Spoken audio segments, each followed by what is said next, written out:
Bayangkan, di tengah panasnya kota Madinah, seorang lelaki tua berjalan perlahan mendekati Rasul. Wajahnya keriput, tubuhnya membungkuk, langkahnya tertatih.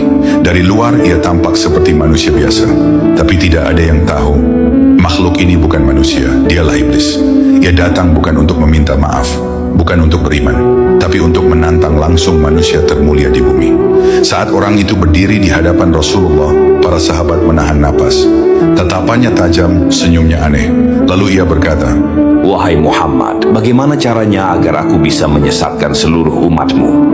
Para sahabat terkejut, suasana langsung mencekam, namun Rasulullah tetap tenang.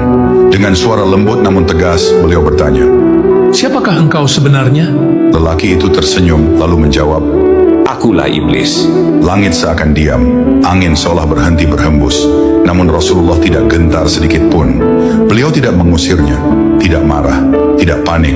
Beliau justru berkata, "Jika kau memang iblis, maka katakanlah, apa senjata terbesarmu untuk menyesatkan manusia?"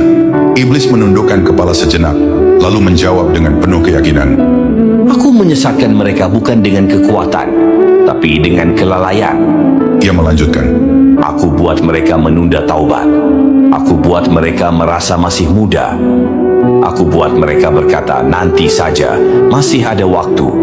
Dan yang paling aku sukai adalah ketika mereka sibuk dengan dunia, sampai lupa pada akhirat." Mendengar itu, Rasulullah tertunduk sejenak.